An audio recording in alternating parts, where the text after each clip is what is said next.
Good afternoon. Just all your heads have to turn this way. I'm sorry. I'll just make an opening and maybe sit in the middle if that's easier for you.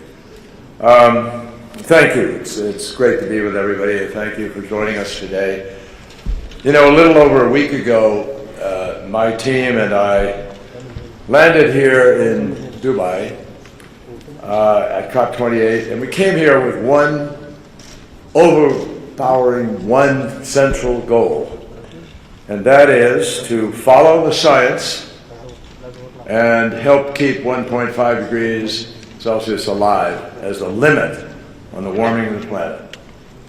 So some people have suggested here and there that the Paris Agreement hasn't worked because we are behind and we have a distance to go.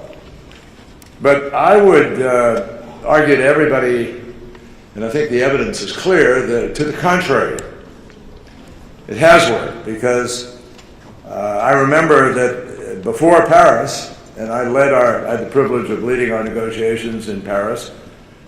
Before Paris, we were headed to 3.7 to 4 degrees of warming on the planet. And we didn't have a viable agreement among nations. And we weren't working together and coming together in a concentrated, coordinated way to try. As we all know, always difficult in international negotiations, but to try to move faster in one direction. So partly because of the work that we've done over these last 3 years, starting when President Biden took the oath, and I remember I was privileged to take that oath the same day later, but that's when we started work. And we are now, I am pleased to say, with the cooperation of people all over the world, with the cooperation of our colleagues and others, we are now substantially more on track. And I will say to you that I feel, having been to many, many COPs over the years, I feel a different energy here. I feel a different sense of mission and urgency, if you will. And I feel that people are really sensing that Mother Nature over the past year could not have been more clear with all of us, with the size of the floods and the fires and the changes in nation after nation about what is happening. Now, just the other day, this year, dubbed the hottest year in human history. And you see unbelievable warm, 4 times the rate of warming in the Arctic. It was 70 degrees Fahrenheit above normal in the Arctic last summer. It was 100 degrees Fahrenheit above normal in the Antarctic. I mean, how much do you really need to look at to sense the full urgency of what we are looking at? So we need, let us make no mistake, despite everything I just said about some progress to date, we need to emphatically accelerate the pace of emission reductions. That is the only way to keep 1.5 degrees alive. And our choices need to be based on basic mathematics and physics and the evidence that we understand and the best judgment of the best scientists in the world. Here in Dubai, through the first week of the Paris Agreement, the global stocktake, we have the ability to measure exactly what we've done and what we've not done. That's what the Paris stocktake will give us. And we will also have a chance to measure with honesty, candor, comprehensively, and hopefully with some vision on the part of the road ahead. But we will have the ability to be able to measure exactly what we've done and not done, and what the gaps are. Financial gaps, emissions gaps, reduction in adaptation, and across the board. And I believe it is really important we do this with candor and with comprehensiveness. Already here in Dubai, and in the walk up to this meeting, I would say to you, we have done a lot in this first week. And we've accomplished real things. About a month ago, when we met with Minister Xia Zhenhua in Palm Springs at Sunnylands, and with his team, we produced the Sunnylands Statement. And in that statement, we both agreed that our 2035 nationally determined contributions required by the Paris Agreement need to be economy-wide, and they need to include all greenhouse gases, which unfortunately many have not to date. This is a major step forward because it's only by getting non-CO2 gases into this mix that we're going to be able to raise the ambition and be inclusive enough to actually have a shot at accomplishing our goal. And today, about half the greenhouse gases that are warming the planet come from non-CO2 gases, and particularly from methane. Methane being 80 to 100 times more destructive than CO2 in the early years, and about 20 times more destructive in the later years. But either way you cut it, it's a hell of a lot more destructive than CO2. So we also agreed that the global stocktake should encourage other parties, all parties, no excuse for all parties not living here, signing up to the same measure with respect to the 2035 NDCs. At the beginning, which by the way, we also agreed to deploy more renewables. And we agreed to do that specifically with the goal of being able to anticipate a reduction in emissions during the 2020s. And for all of you who have been following, what's happening globally on emissions reductions and on targets, you understand that China is saying we're going to do and try to target this for the 2020s is a move from where we have been. We can talk more about that if you want. But at the beginning of this week, as you all know, we had an historic moment. Never before on the first day of a COP have we taken a complicated and even controversial issue and been able to agree on it and start with a major agreement. And it is a major agreement. And I'm very proud of the work that Sue Biniaz and others on our team did throughout the summer working with the Transitional Committee, which included a lot of other countries, in order to be able to try to deal with the difficult issues that existed. So now we have a fund for climate impact response, and I think it's already got a certain amount of money in to help stand it up. In the last 7 days, we've also made substantial progress on all aspects of the clean energy transition. Together with the EU and UAE, we co-led the pledge to triple renewables, double energy efficiency by 2030, and that now includes over 120 countries. We led, along with 5 other countries, including the UAE, the pledge to triple nuclear energy by 2050, which now includes over 20 countries from 4 continents.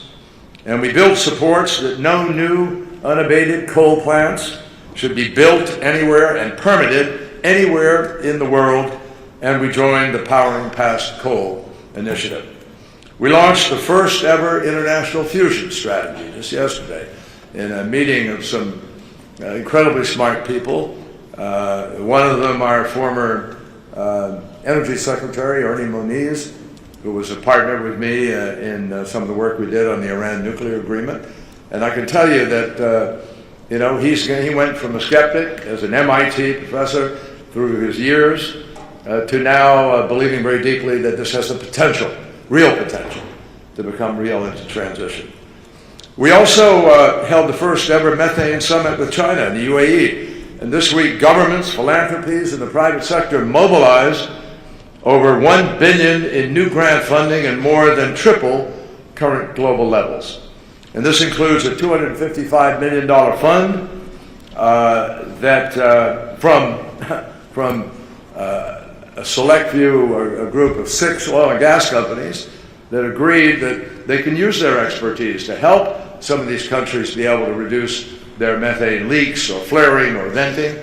And they each agreed to put up $25 million and to put people on the ground and to help provide the technology and other things necessary to make this happen.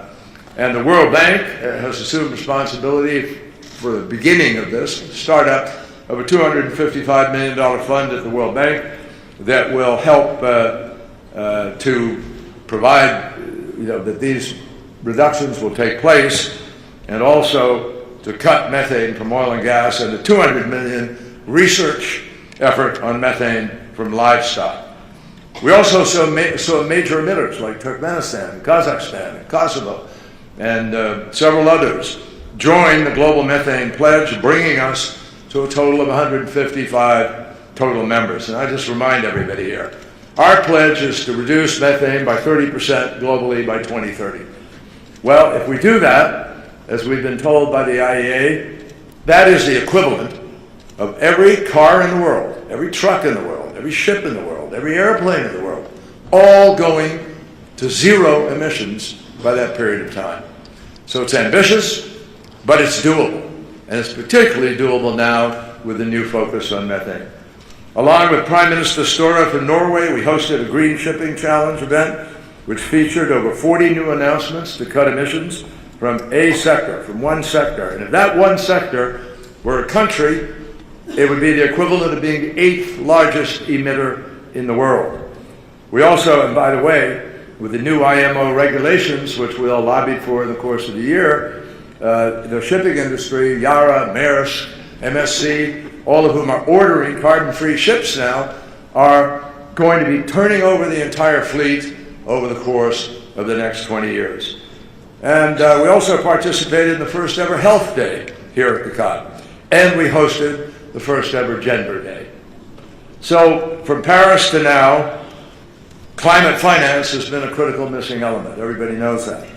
And just this week, we've also seen significant progress. We announced estimates that U.S. climate finance is expected to go above $9.5 billion in 2023, on track to meet President Biden's pledge for 2024. And thanks to our engagement over the last year with the new head of the World Bank and the reforms that were put in place in the fall meeting and the spring meeting, we are now in a better place to have MDBs be able to lend significantly more money. I think the total of last year was about $60 billion. Now, just with the World Bank alone, we look at the possibility of about $150 billion. You add that to others, we're starting to talk about the ability to leverage $1 trillion or more. And that's what we need to be doing. So we also recognize that these increases in climate finance are a key reason that the OECD, and here many of you will appreciate this, we keep hearing about the $100 billion. The $100 billion was promised in Paris, and it's been used as a weapon in some cases, occasionally in the negotiations. Well, now we know from the OECD that they expressed confidence that the $100 billion collective mobilization goal was not only going to be met this year, but it was actually met last year. So the U.S. has now pledged to contribute $3 billion to the Clean Climate Fund under its replenishment. And finally, we've redoubled efforts to attract private and philanthropic finance, including through initiatives like President's call for the Prepare Action and the blended finance for the Energy Transition Program and the Methane Finance Sprint and the Energy Transition Accelerator, which we're working on with the Bezos Foundation and the Bezos Foundation and the Rockefeller Fund. So, my friends, we've had a pretty damn good week here in Dubai already. Now, obviously, there are some complicated issues to still resolve. We all know that. Nobody's ducking and nobody's going to pretend about that. So, our negotiators are now hard at work. It is not yet at the level where it's gone to the ministers, but in the course of the next few days it will, and the negotiators are basically trying to put together in each section which are relevant a set of options. And then we ministers will have the fun and pleasure next week of kind of noodling through those options. So that's where we are, and without further ado, I'm happy to answer some questions. I know it's better that I sit over there or stand here. Any takers? Here's fine. Okay, you want to save a few minutes, huh? That's right. All right. Yes, I don't know who's, I think somebody is designated to walk around and, yes. Hi. Please. Abdul Berdoudi from Sky News Arabiya here in UAE. I would like to ask my question in Arabic. And here he's gonna translate it. إذا سيد كيري، أفدت أن الولايات المتحدة والصين توصلتا إلى تفاهمات واتفاقات بشأن قضايا المناخ. هذا ما قد سيساعد في يعني تحقيق تقدم حول محادثات مؤتمر الأمم المتحدة. هل هي تفاهمات ظرفية تتعلق بملفات القمة، أم ستشكل مدخلا لتفاهمات طويلة الأمد في هذا الشأن بين الولايات المتحدة والصين؟ You, sir, stated that the United States and China have reached an understanding and agreements on climate issues, which will help achieve progress in the negotiations here at COP28. Are these conditional understandings related to the summit's mandated outcomes, or are they an entry point to long-term talks on this matter? Well, it's conceivable that they're both, because we pledged to work together to make the COP a success, and there are sections in there that address some of the questions where we reached agreement in order to help do that. And secondly, we set up we rekindled the efforts of a working group that we'd previously agreed on, but we added some thoughts to it. And we're both anxious to see that work group going forward, be able to assist in breaking down some barriers and perhaps adding more capacity to us to be able to do something. We both recognize important responsibility for our citizens and globally for citizens all around the world. China is in fact, while the largest emitter in the world significantly, they are working, I'd say, I give them credit, hard to try to transition more rapidly, which is why I think they agreed with us to try to meet a higher, a goal. But China is the largest producer of renewable energy in the world, also the largest deployer of renewable energy in the world by far, more than all the other countries put together. And the one thing we have a difference on that we're continuing, no, not one thing, we have a number of differences. But the biggest difference we have is obviously the challenge of new coal. And the hope would be that as they deploy the renewables, that will diminish the demand for that coal, some of which is working at a very low capacity even right now. So I'm not going to go into a lot of details on that except to say that if we have any chance of hitting the 1.5 and holding on to it, we need the help of all of the largest economies of the world, of which China and the United States are both 1 and 2. We're number 1, they're number 2 in terms of size of economy. But we have to get the other 18 members of that, that group to be able to really move a lot faster than they are. Oh, a final thing. In terms of the other targets within there that you mentioned, will it also help in terms of the mitigation and the Paris Agreement? The answer is yes, because of the commitment they made to reduce emissions sooner and also to include all of their greenhouse gases in their next NDC. That is mitigation, pure and simple, and it is a raising of ambition. I'm not, somebody here is designated, somebody He gave me Hi. He gave me the microphone earlier. Lisa Friedman from the New York Times, thank you. Sir, you're aware of the comments that Sultan Al-Jaber has faced criticism for, that there's no science to underpin a need for a phase-out of fossil fuels to reach 1.5. Do you believe that the science calls for a phase-out? Are you satisfied with his explanation? And can you tell us why the U.S. isn't pushing as hard as, say, the EU for a phase-out language? Well, we are. We voted with the EU, with members of the EU, because not all the EU is in the G7, but the G7, we voted for phasing out.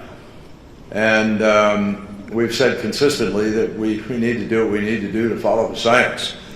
So, the science requires net zero emissions by 2050. And the science requires that we be at about a 43% minimum reduction by 2030. Our target is 50 to 52% by 2030. And we believe we're on target We have an economy that's growing in the past year, but we still have reductions of 3% in the emissions. Now, is that enough? No, it's not enough. But the IRA is just taking hold, and we're seeing a remarkable response to the IRA and what it's bringing to the table. So we are really excited about the prospect of what is happening and what can happen as we go forward. Now, remember what I just said. The science says we have to reduce the emissions. It doesn't prescribe some particular discipline that has to be done. It says reduce the emissions. And so we believe that that means if you're going to reduce the emissions and you're actually going to hit the target of net zero by 2050, you have to do some phasing out. There's no other way to get to that target.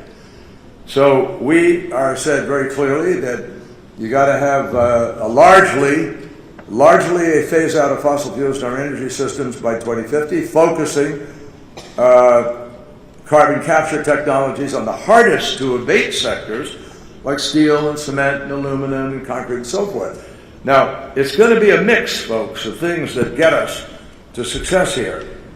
But, and the global stocktake has to call for other mitigation efforts, including tripling renewables, doubling energy efficiency, stopping new unabated coal power generation, halting and reversing deforestation, reducing methane, and other non-CO2 emissions. And if we don't do all of the above and target what the science says, we will not get to net zero 2050. Next question. Over here, way over there. Yes. Mona Lisa Freha, النهار العربي. I couldn't hear that, I'm afraid. Mona Lisa Freha, النهار العربي. USA, I want to follow up on my colleague question. As I heard you saying, would you prefer using the term phase out in the final statement? And is the word really ready now to stop using fossil fuel? And to what extent the economy would suffer? What was the last part of that? To what extent you think that the global economy would suffer?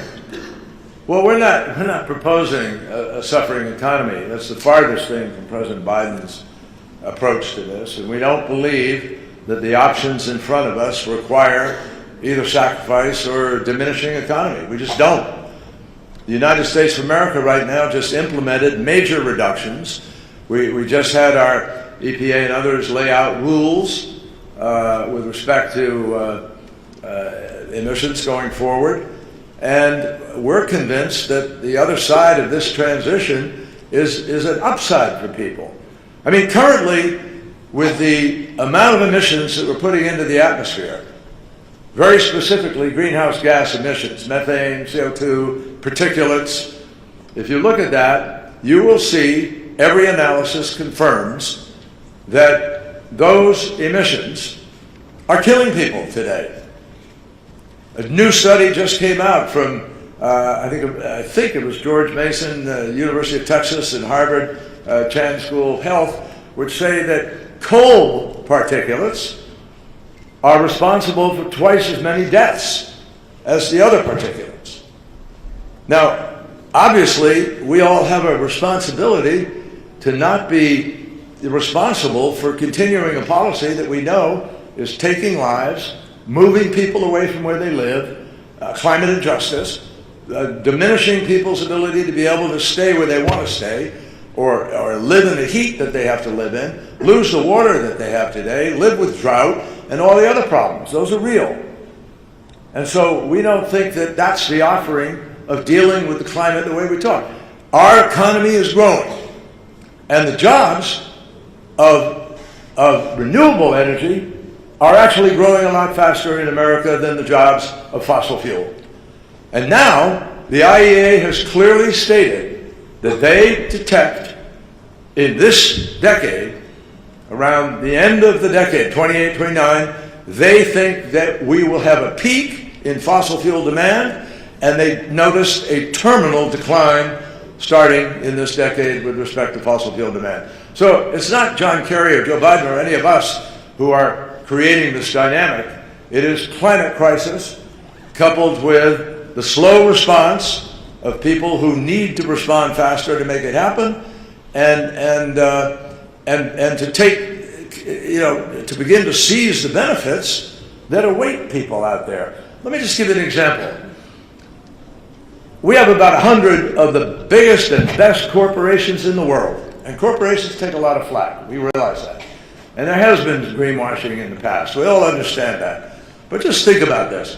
Google, Apple, Microsoft, Salesforce, Boeing, United, Delta, Ford Motor Company, General Motors, Volvo, Maersk, Yara, MSC, you can run a long list here, Amazon. Many others have all joined this coalition to send a demand signal to the marketplace that it's good to buy green now and help accelerate the transition. And by buying green now, you send a message up and down the food chain that there's money to be made, there's a better market out there. And those pathfinders are going to do well in the long run because, people are going to be, I think, sensitive and grateful to companies that behave the way we all need to with respect to this challenge. And their CEOs, let me be blunt, Lafarge Holcim is making green cement right now. They're making green. People are buying the green cement not because it's green, but because it's better cement. I mentioned Yara and Maersk and MSC and the ships they're now buying. There's a carbon-free ship in the port right here. Ammonia, Fortescue, Andrew Forrest, who brought the ship over here on ammonia. So bottom line, folks, we think there's huge economic reason for people to be looking to this transition. And every analysis says it costs more to wait or to avoid it than it will to do it now. So I think the economics of this are pretty clear. And you have smart CEOs of companies like that, folks. They must know something. Seth Borenstein, the Associated Press. Going into the harder week next week, what are requirements for the U.S. that have to be in the GST, regardless, and what are the red lines for the United States that cannot be in there? And finally, which countries are you afraid of being the biggest obstacles to the phase-out language? Well, if I were to tell you that, I'm going to make people bigger obstacles. So I ain't going there. I will just tell you that we have some tough issues next week, but I think we have people of good faith who know that this is an international negotiation of consequence. And people will measure who steps up and who doesn't.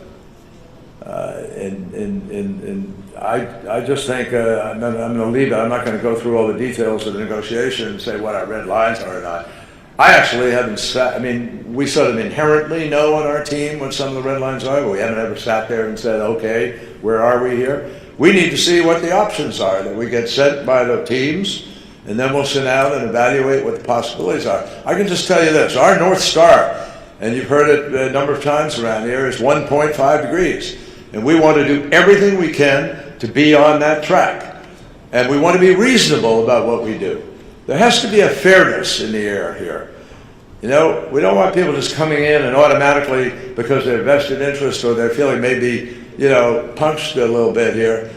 We got to do what the science tells us we need to do. And the science has been clear. In 2018, the best scientists in the world at the IPCC told the world, you, they said, meaning all of you who are in a position of responsibility to make a difference. You have 12 years left within which to make the key decisions that will be able to remove the threat of the worst consequences of the climate crisis. Now it's 6 years. We get in next year, it's 6 years, not 12. And let's ask ourselves, how well have we used the last 6 years? So this is crunch time. Folks, look, I didn't make up the science here, but I know enough to know that if people who are scientists who've spent a lifetime studying this issue are telling me that they are alarmed, they are terrified They believe we are in uncharted territory. And that's what they've all said, quoted in some of your newspapers. You personally, some of you have written those stories. And if that's where we are, and the Arctic is at a crazy rate of melting, and it's at 70 degrees Fahrenheit in the summertime, and 100 degrees in the Antarctic, and you look at the fires in Greece and Australia and Russia and around the world, come on, what do you need? Are you telling me that the bottom line of companies that make $4 trillion globally in the course of an entire year, that somehow is at risk here? Come on.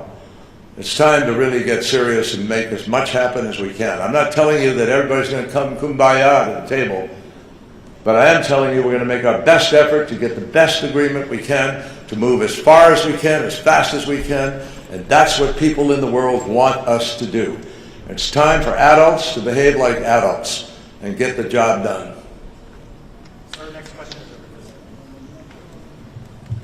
I'm Yusra Adel from Al Ittihad newspaper politics section. Sir, how do you evaluate the result of COP28 up till now, and what do you hope to achieve before COP ending? What do I evaluate the what of COP? The results of COP28, the result of COP28. I think I said all of that in my opening statement, to be honest with you. I'm not trying to cheat you of a question. But I think I answered everything that I saw had happened in the COP. And I've told you the results need to be the most we can get to be responsible. Here's the big framework of the stocktake, in my judgment. There are three mandated outcomes. Outcome number one was the fund for climate response, for climate impact response. That's already number one. That was mandated. We do something. We did something. Number two is adaptation, the report from adaptation and raising effort there. We will, I'm confident, do something. And the final one of those was do I blank here, which was the, let me see, the stocktake, the adaptation, and I believe on the mitigation, what we're doing, and also on the finance, and not just the finance, but also the effort to be able to bring countries together in this, structure that we've talked about to deal with methane and other critical gases in order to move faster. I think those challenges, the shipping challenge, the other things, we want those embraced in the language of this agreement, and hopefully they will be. That's my hope. And we have new finance mechanisms, I mentioned to you. Those need to be also incorporated we hope, into the stocktake. We'll see what happens. But the most important of those three critical, already mandated outcomes. Bonjour. Hi. Bonjour. Sir? Hello. Aha! Yes, this is Jeanne Richard for Radio France International. Sir, what is the position of the US about CCS? The European Union is critical about on a large-scale use of these technologies. So what is your position? My position is the scientific position. The science says we cannot get to net zero 2050 without some CCUS, or CCS at any rate. That's what they say. If you're going to run the numbers here, you need to reduce. Now, already there are companies that do it. I mean, look at Occidental, which is an oil and gas company. They're all in on direct air carbon capture. They're capturing carbon. Other companies have historically used carbon dioxide that they capture in order to do enhanced oil production. Now, that not be what a lot of people want to have happen here, but at least you capture it. And so we're exploring that. The IRA wants to push the curve because we're in such a predicament, we think, that we have to have an all-of-the-above approach here. We're also obviously pushing the potential of nuclear. I mean, France, par exemple, produces, about 70%, 68 now or something maybe, of its power comes from nuclear. France sells nuclear power to Germany and so We have nuclear power in California. We have that nuclear power goes to Arizona and other states. Nuclear power right next door to my state. It was protested vehemently when they were thinking of building it. I can't remember, 30 years, 4 years ago. I can't remember how long ago. But I was in the Senate for 28 years representing Massachusetts, and during all those years, we used nuclear in our power base, about 20%. So folks, you got to be realistic. If you're going to get to where we want to go, reducing the emissions, we got to use the technologies we have today, and maybe something's going to break in well before that. Nobody says we're frozen into having to go 20 years with one technology. Fusion may turn out to be just an enormous game changer. Battery storage, you may find. Hydrogen may bring that price down, and then all of a sudden it's competitive. And as the infrastructure builds up, we have a lot of options. I'm excited, frankly, about what I see right now. It's very different from where we've been previously. And about $1.7 trillion of venture capital now chasing these solutions. And that's different from any time, anywhere we've ever been before in this race. So I think that, you can raise some very legitimate questions about CCUS, but you also can see it working in certain ways. And our hope is that the marketplace is going to help decide by price points what works and what doesn't. And look at solar. Solar's come down 85% in price. Wind's come down 53% in price. It's now cheaper than these other forms. And the more people begin to see it working, and the more they see that grids can be balanced, particularly with AI, AI is going to play a very big role in the future of this battle. And so I think we have enormous opportunities here for differential. Thank you.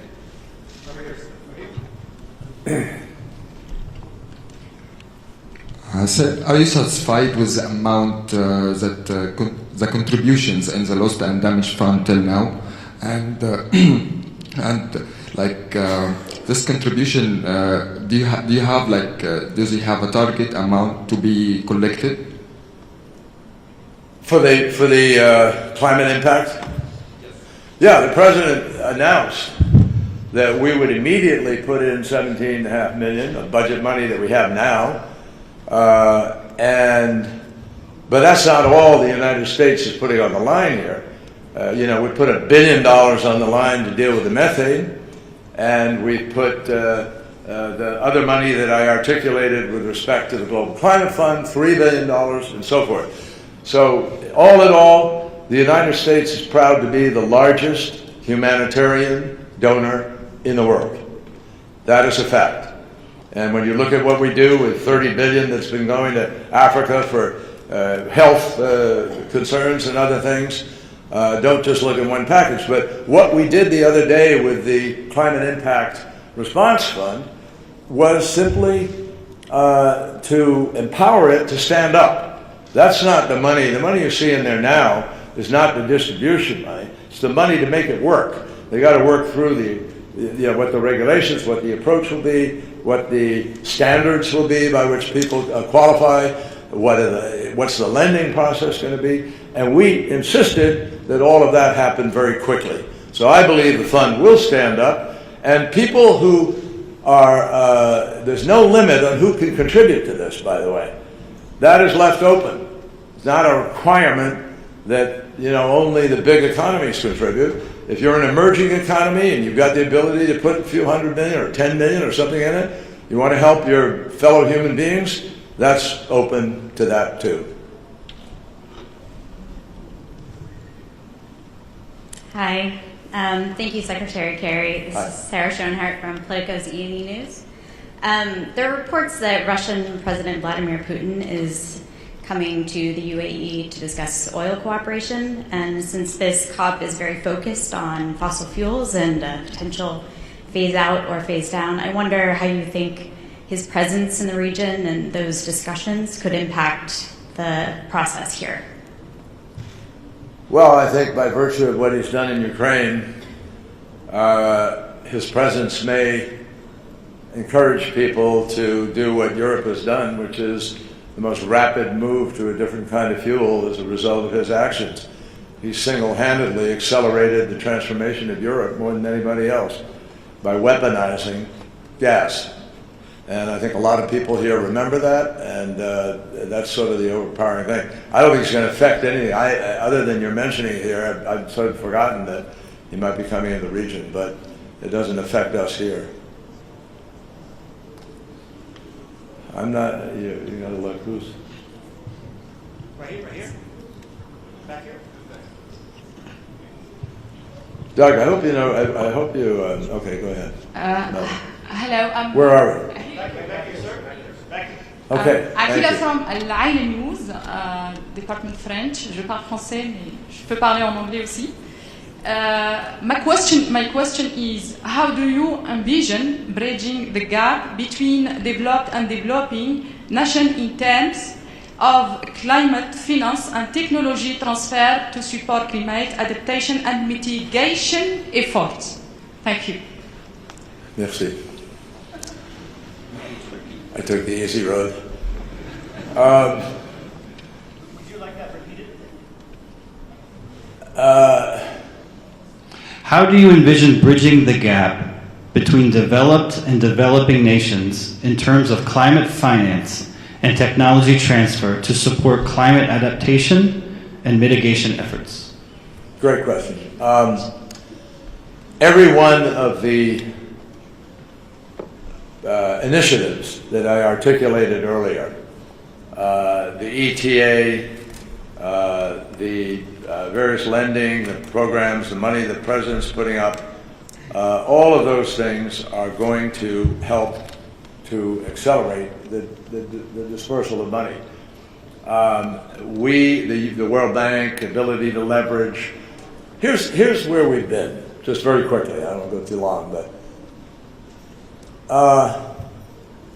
we've had a lot of programs and initiatives without money behind them. And we've all seen the struggle for 100 billion for the last whatever number of years. I guess it was 2015, so from 2016 forward, we've been struggling.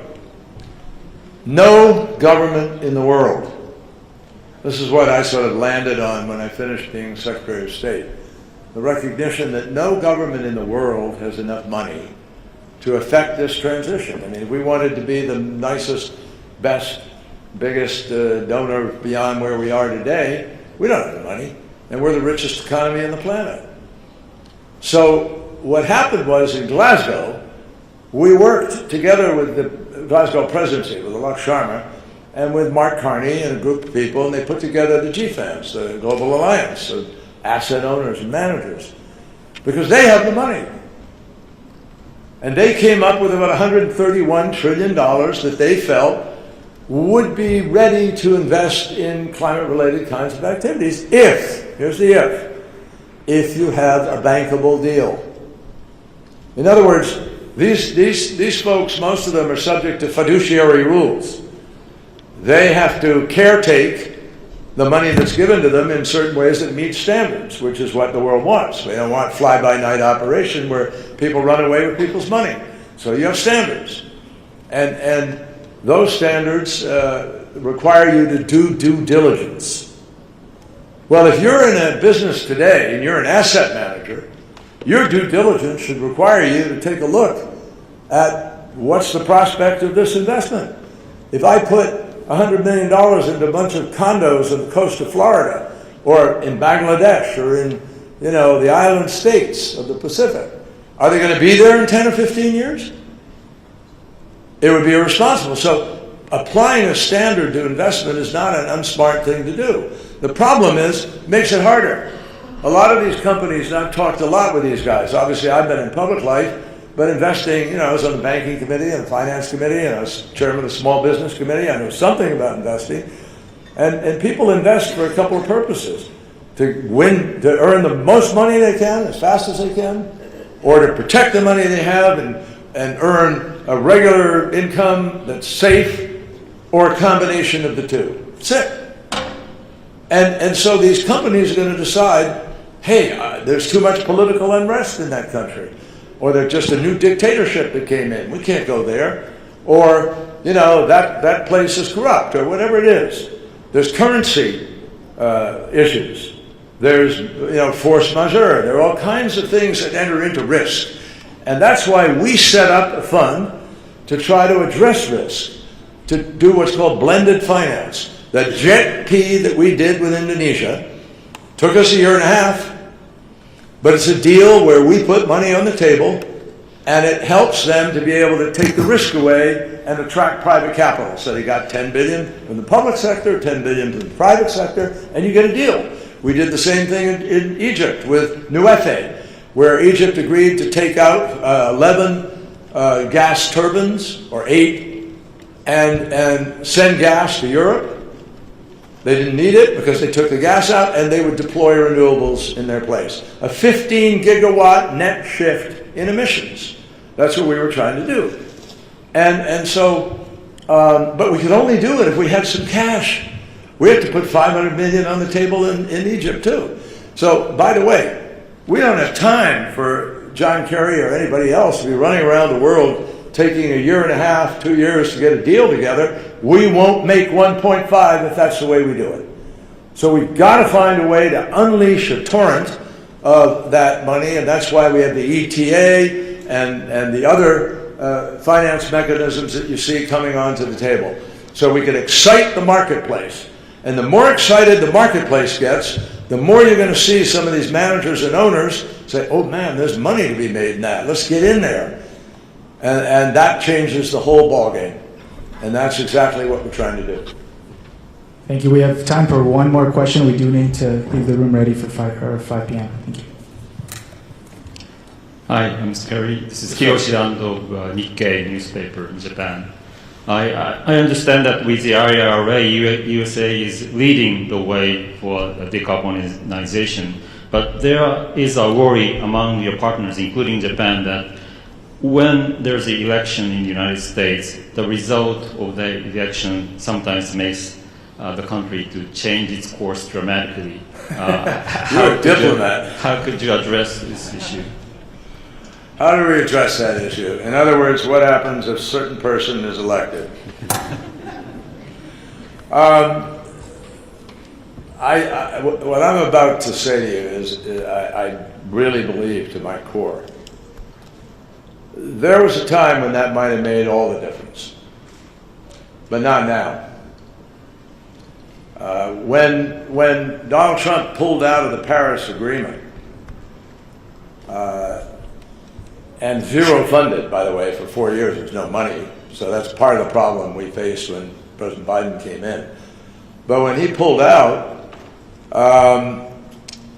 something else happened. In America, we have a renewable portfolio law. All across our states, 50 states, have a renewable portfolio capacity to move. They all have passed these kinds of laws. And so whether it was California or New York or a Midwest country or whatever, over 1,000 mayors and 37 governors all kept moving forward on the things that they'd pledged to do. So even while Donald Trump was president, 75% of the new electricity in the United States came from renewables. Now, I assume he didn't know it or he would have tried to stop it. But that's what happened. So Donald Trump may have pulled out of the Paris Agreement, but I'm telling you, the American people stayed in that agreement. And now, because of the economic decisions that have been made, Ford Motor Company, Volvo, General Motors, do you think, having decided to make electric vehicles, there's some reason they're going to suddenly turn around and go back to internal combustion engine? Not on your life, they're not going to do that. Nor are these other CEOs of big companies like Google and others who know they've got huge data centers, and they need to be clean in those data centers. And Scope 1 and 2 and Scope 3 will require that they do things to be clean. That's the change that has taken over. So I say to you with complete confidence, we will get to a global, low-carbon, no-carbon economy. We will get there. The only question is, will we get there in time to avoid the worst consequences of this crisis, as we were warned by the 2018 IPCC report. The scientists should guide this just like they're guiding every other choice. And I think that's where we are. Thank you all. I'll do another one of these when we finish. hopefully on the 11th, 12th, whatever it is. Thank you all.